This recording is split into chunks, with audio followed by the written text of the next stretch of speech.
Have you ever wondered why some people seem to have such a fluid and prosperous relationship with money, as if abundance naturally follows them, while others constantly struggle, feeling that money always slips through their fingers, no matter how hard they try or how much they earn? The truth is that the secret to financial prosperity lies not purely in the amount of money one earns, but rather in how one understands, honors, and relates to this powerful energy. In this video, we will unveil what I call the 5 golden laws of money. These are timeless, universal principles that, if understood and applied consistently, can radically transform your financial life and guide you towards true prosperity, the kind that goes far beyond just having more money in the bank. Get ready to discover that money is much more than just bills and coins. It is a powerful tool for freedom, for the realization of your deepest dreams, and for the manifestation of the life you truly desire to live.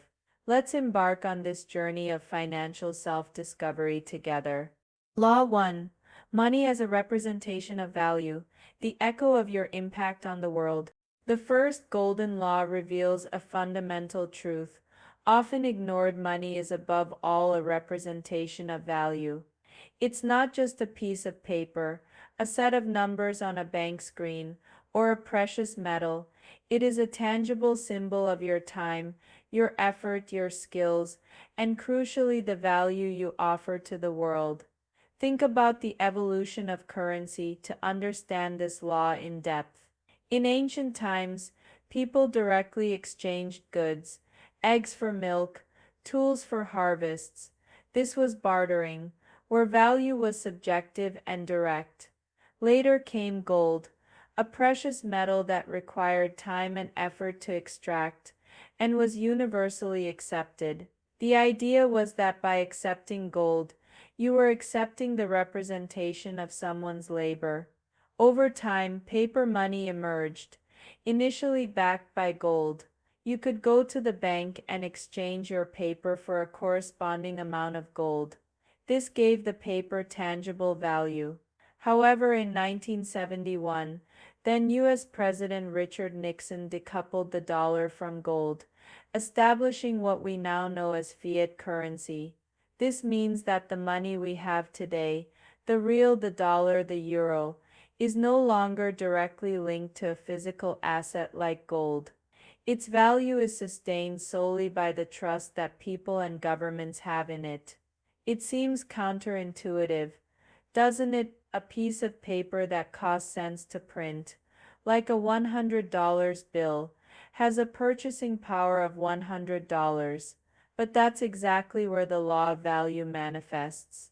The intrinsic value of that bill comes not from the paper or the ink, but from the work, effort, and value you put into earning it.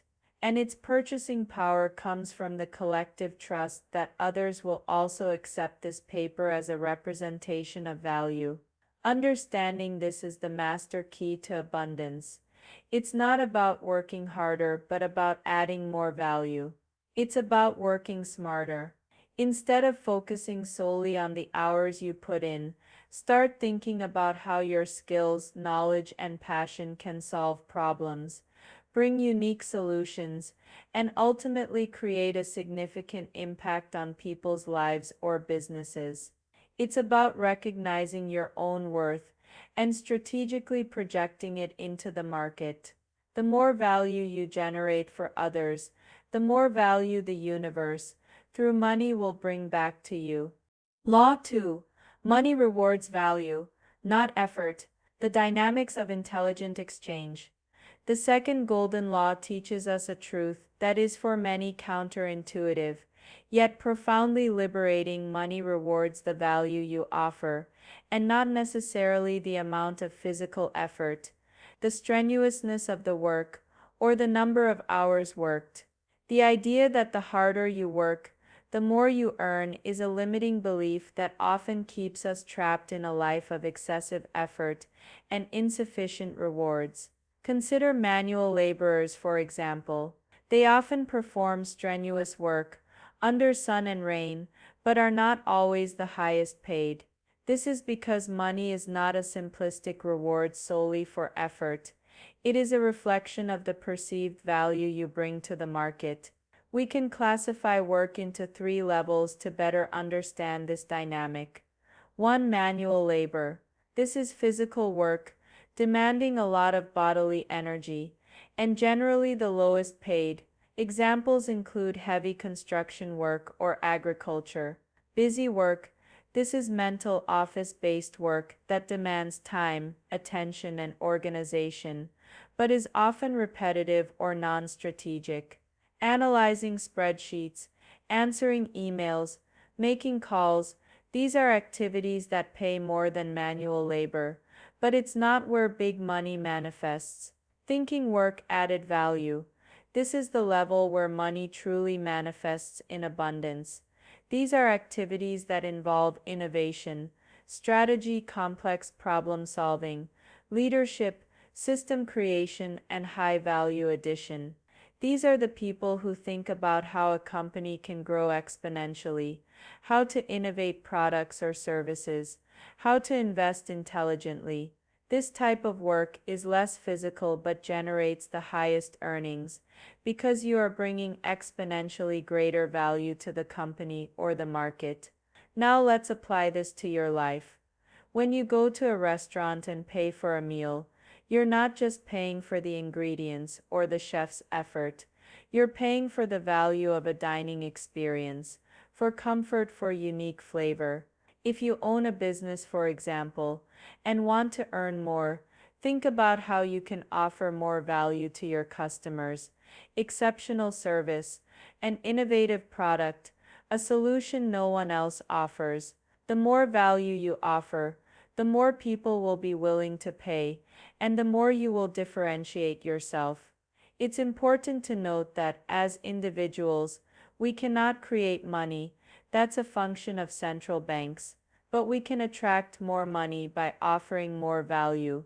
A doctor, for example, generally earns more than a supermarket cashier, not because they work harder or longer hours, but because they offer a much more unique and essential value: the ability to save lives, to heal, to alleviate suffering. Understanding this law is crucial. It's not sweat that generates wealth, but wisdom in offering value. It doesn't matter if you wake up at 6 a.m. and work more than 8 hours a day, if in the end what you do can be done by anyone, and is routine, your rewards will be limited. To earn more, you have to offer something differentiated, unique, valuable. It is your ability to solve big problems, to innovate, or to lead that will truly unlock the flow of abundance. Law 3. Freedom comes with wealth. The power of autonomy. The third golden law invites us to redefine what it means to be rich. For most people, being rich is synonymous with owning a lot of things: luxury cars, huge houses, expensive jewelry, designer clothes. However, for those who truly understand the laws of money, true wealth lies not in the accumulation of material possessions, but in freedom. To be truly rich means having the freedom to do what you want, when you want, with whom you want, without being tied to a job you dislike, a debt that chokes you, or a situation that no longer serves you. It is the autonomy to shape your own life according to your deepest values and passions. Consider this example. Someone might have $1 million in their account. If that person spends $100,000 every month, in just 10 months the money is gone, and they are no longer rich. The fortune has vanished. Now imagine another person who has $500,000 in investments, and these investments generate $4,000 in passive income every month. This person has a living cost of $3,000 per month. This means they are truly free and rich, because their assets are generating more than their expenses. They don't need to actively work if they don't want to, or they can choose to work on something they love, without the pressure of survival. True wealth is not about having a lot of things, but about having the freedom to choose how to live, to invest your time and energy in projects that bring you joy and purpose. To achieve this freedom, the focus must be on increasing your income-generating assets, and not just on accumulating consumer goods that depreciate or generate expenses. This can be done through various forms of investment: purchasing properties for rent, investing in solid companies' stocks that pay dividends, participating in profitable businesses, creating digital products that sell on autopilot, or even intelligently investing in cryptocurrencies, if you have the knowledge and risk tolerance. The important thing is that you are building a solid base of resources that work for you, generating income even while you sleep. Think about it, the ultimate goal is not just to have possessions, but to build wealth that gives you freedom of choice and autonomy. Law 4: Money needs instructions. The architecture of prosperity. The fourth golden law is practical, and perhaps one of the most powerful for those who want to take control of their financial lives. Money, like a dedicated and loyal employee, needs clear and precise instructions to grow and work for you. Without direction, without a plan, it tends to sit idle, be spent impulsively, or worse, slip through your fingers, leaving you wondering where all your effort went. To be smarter with your money and put it to work for you, it is essential to create a personal financial system, a smart budget, and conscious resource allocation.